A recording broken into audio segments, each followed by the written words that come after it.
Hello everyone and welcome to this week's video. If you haven't already, please remember to hit the subscribe button now. Click the like button if you like the video at any point, and click the little bell. You get notified of videos when they go up every Sunday morning at 9 AM. You don't want to miss them. Also, we're getting way more views than subscribers, so just if you're watching this video now, just hit pause if you like the content and just click the subscribe button. Most people forget to do it. I forget to do it with most YouTube channels that I watch as well. But it really helps the channel out, so if you think of that, just go ahead and do it now. What are we doing here? Obviously, that's a slurry tanker behind us. So we're putting out slurry. The weather conditions have been perfect for slurry. We've been out all week here so far. Today is Wednesday. And we've been out all week here. It has been kind of softish rain, and then, you know, has really conditioned the ground, and it has helped rinse in any slurry that's there. Not rinse it away, but rinse it in. So really perfect slurry conditions. But we're just on the silage ground here now, and I've done a heap of paddocks with slurry, but we're on the silage ground here now, and I just want to take a look at the response we got to the Omex liquid fertilizer that you saw in last week's video.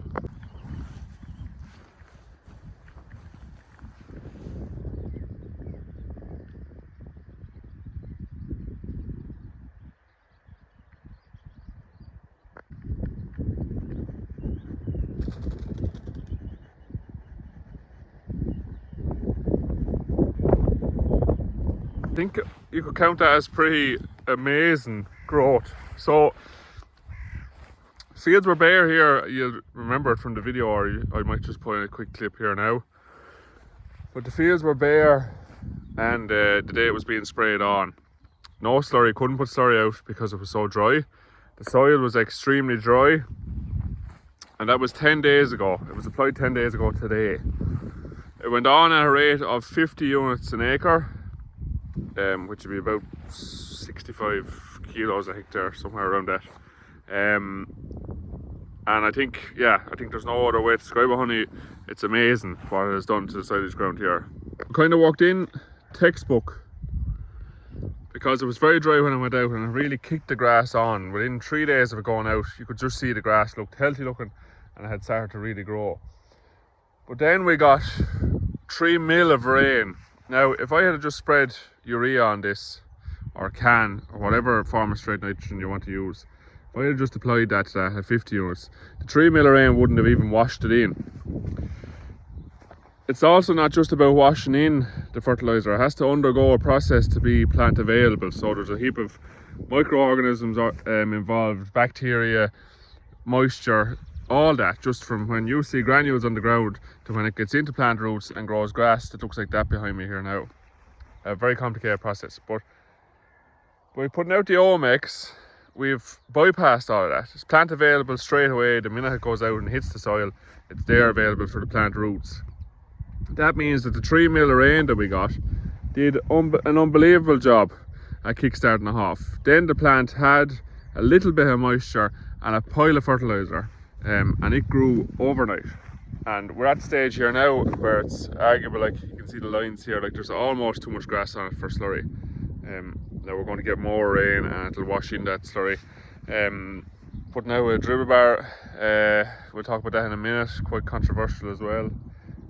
People really hate on dribble bars, and we'll explain why later. But the response that we got for 50 units of grass, 50 units of the vein, how fast it was, how well it fitted in with the weather, and how much further ahead we are with growth today than if we had have either waited for rain in the forecast before applying granular, which we would have had to have waited until 2 or 3 days ago to put it out. We'd have lost a whole week of growth that this plant hasn't lost. And then you have a week after it goes out and washed in and it becomes plant available, so now you're 2 weeks behind. So we are, without question, 2 weeks ahead of where we would have been if we had went with granular first.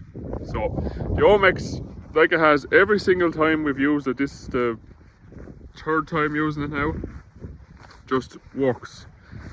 In dry conditions where you're touch and go whether you're going to get enough rain or not, and you're on the fence about spreading fertilizer, you just spread that stuff and it's there. It'll grow grass even if there's the tiniest amount of moisture in the ground, and all you need is a couple of mil of rain to really get grass to explode. But just for me, just you'd want to be fast with the slurry.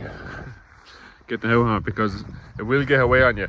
Now, since we've had nearly 20 mil of rain over the last 3 days, and today now the sun is out and it's over 20 degrees, so grass is just going to explode. But we'll be mowing this again if we keep getting little bits of rain, we'll be mowing this in a month's time, I'd imagine, for second cut.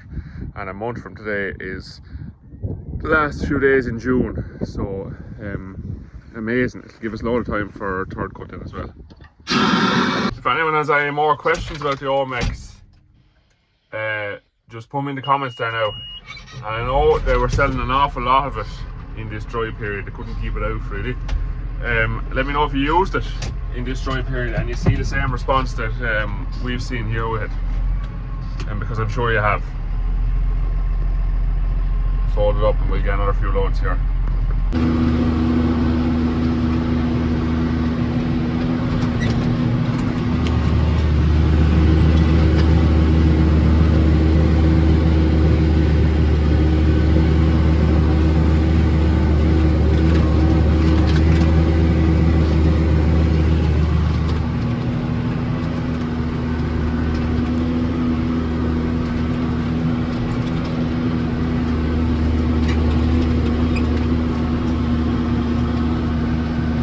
So apologies for the lack of continuity here, because I have an awful lot less hair than I did 30 seconds ago. I need to work on that. But just to discuss quickly why the Dribble bar is a controversial, or trailing shoe is a controversial piece of equipment. So basically both of those pieces of equipment are mandated now in Ireland. So there is a ban on splash plates. You have to spread slurry through either a Dribble bar or a trailing shoe. And that's based on ammonia emissions. Ireland is a target for ammonia emissions. And somehow or another we're told that if we spread our slurry that way we should reach those targets. But the splash plate is pretty much banned for all farmers. So it started off derogation farmers only, and then it progressed to a certain stocking limit, and now it's pretty much all farmers. The Dribble bar or training shoes, so when I say Dribble bar I mean both, is a fantastic piece of equipment. Great technology, very simple, great way of getting slurry spread, very fast. And in the clips you're going to see now, or that are playing right now, works really well for this job. So here's a paddock that got slurry applied to it only 5 days ago, and there was a slight cover of grass on the paddock. There would be no way that you could put slurry out on that paddock with a splash plate, because you'll soil all the grass, plants and leaves with slurry, and the cows will not eat it. The Dribble bar, however, allows you to go out and spread slurry on it when there is a slight cover of grass, because none of the leaves will be soiled, as you'll see in this clip. The slurry is applied in rows along the ground, and that means that the slurry gets to the soil and doesn't contaminate leaves. I'll be able to graze that with cows now within the next 2 or 3 days, because the slurry is down at residual level and it won't affect the cows grazing it out, and the leaves beside the lines of slurry are perfect, and the cows really will have no issue with grazing that. The issue arises, however, on silage ground. So the lines that you see there stay on the soil, especially if the slurry is thick, and stay on it to the point where it can damage the grass, as in it'll burn the grass in those lines. And you cut silage, apply slurry, especially thick slurry, through a Dribble bar, and you'll go and mow that field in 8 weeks time, and all those lines will still be there, and it'll either have burnt the grass in those lines and there'll be no grass in those lines, or there will still be slurry residue, so the solid part of the slurry will still be in those lines. Now, farmers have gotten into huge trouble where rakes are going around and raking up that slurry and mixing it in with grass that's going into silage pits or bales and contaminating the feed. So people are seeing ash content being very high in silage, which indicates that there's organic material gone in that isn't grass. And there has been stories where dairy farmers have failed antibiotic bulk milk tests, haven't given any cows antibiotics within the herd, and when they test the silage pit has pathogens in it which are able to produce a chemical which is very similar to penicillin basically, and the cows are eating that silage, and then the cows are processing the silage, and that penicillin-like chemical is ending up in the cow's blood and showing up as antibiotics in their milk. So it is a massive issue. So again, the farmers are treated like they're too stupid to know what's right and what's wrong. The mandated use of a dribble bar works from an emissions point of view, but then isn't practical on farm level. So really, dribble bar and treading shoe is fantastic on grazing ground. On silage, we should really be allowed to use the splash plate for silage ground.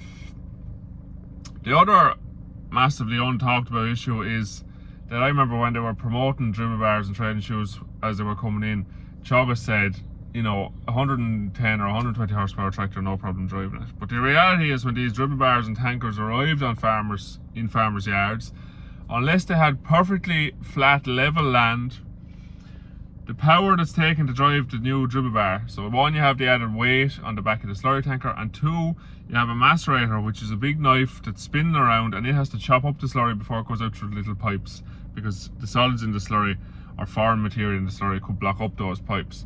But that's driven off a hydraulic motor, which is driven off the hydraulics of the tractor.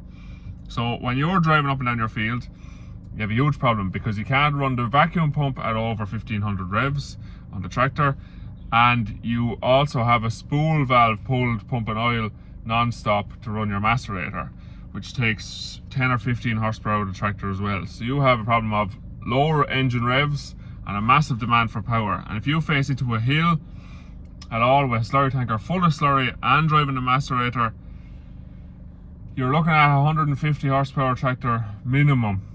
And people are realising that since they bought their dribble bars and their treading shoes, that the smaller horsepower tractor, unless you have a dead flat level farm, cannot manage that.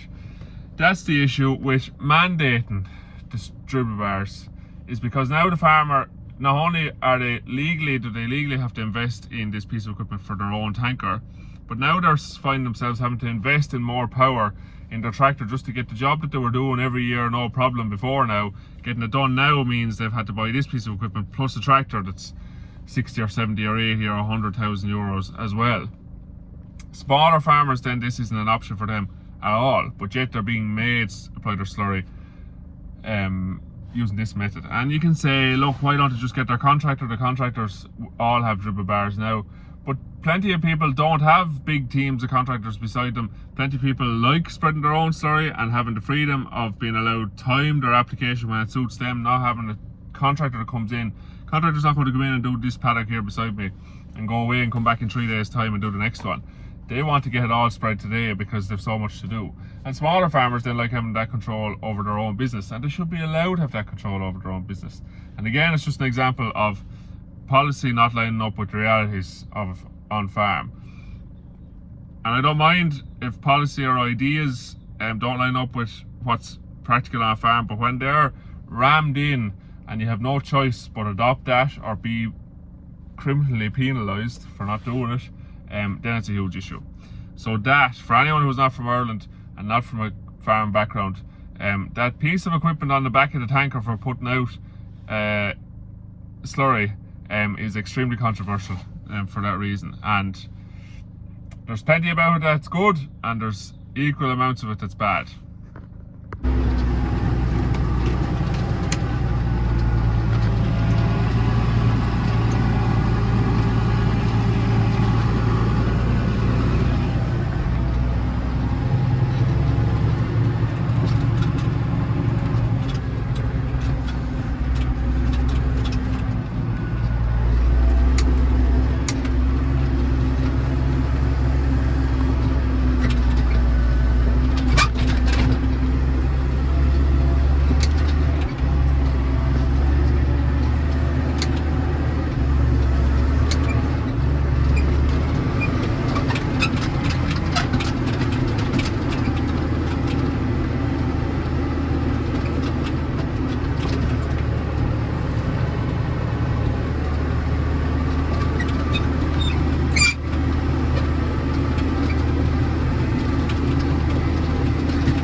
Next one set up and ready to go. I hate this. Milk carton, 2 milking powders. Four milk cartons in a row. It's torture. And then some people say, why don't you stagger it out? But as much torture as it is 4 in a row, I like to get the 4 out of the way in the 1 week. Not be dragging it out more than it needs to be. On the milk carton there, some cows are milking very well. I'll have full milk carton figures back for the next week's video, and we'll go through them in detail. But for anyone who doesn't know, those are self-service milk carton units. So Progressive Genetics supply them here. You hire them, and you do the milk carton yourself. You take all the samples.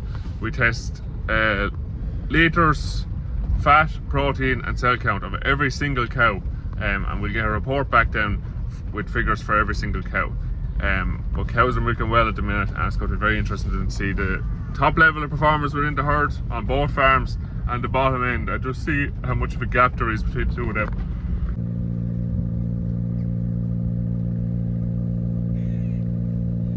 Grass is getting somewhat back in control there quality wise.